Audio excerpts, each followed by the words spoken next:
one time, vodka was an inexpensive spirit typically added to fruit juice to provide an alcoholic kick. During the past 15 years, that's changed, thanks primarily to Edward J. Phillips, called Eddie by his many friends, who, in 1994, licensed a pair of Polish brands and created a new category of spirits, luxury vodka. Phillips recalls that Scotch, bourbon, rum, and gin all had luxury brands, but people believed vodkas were essentially all the same. His Belvedere and Chopin brands showed they were not. For years, Ed Phillips and Sons had produced budget liquors. 3 family members founded the company in 1912 as a wholesaler of candy, newspapers, and tobacco, but distributed liquor after Prohibition. By the end of World War II, Ed Phillips and Sons was the largest spirits distributor in the United States.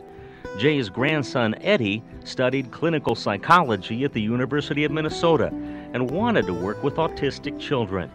But when the family business was sold in 1971, the buyers asked Eddie to join its beverage business. He did, and soon became CEO and initiated a famous Enjoy in Moderation campaign. In the mid-1980s, he bought the company back. Absolut, the Swedish vodka, had become a pop culture marketing sensation. Phillips thought there was room in the market for a brand position above Absolut. He formed Millennium Import and traveled to Poland, vodka's birthplace. Tasting at numerous distilleries, he says, we began to realize it was a very similar experience to wine tasting. Each vodka had distinctive flavors.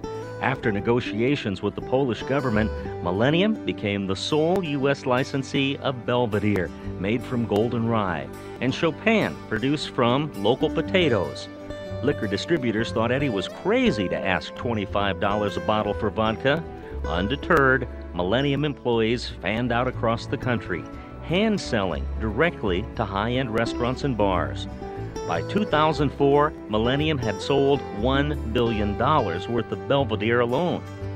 After managing Belvedere as if it was its own, Millennium had an opportunity to buy it. To do so, it sold Phillips Distilling. Then, seeking help to distribute Belvedere worldwide, Eddie called on Louis Vuitton, which offered to buy Millennium. The sale took place in 3 stages, with the final 30% bringing approximately $125 million. A Millennium partner later bought Chopin. Eddie turned mostly to nonprofit work, which includes chairing the board of children's hospitals and clinics and advising to the Worldwide Orphans Foundation, which helps parentless children infected with HIV.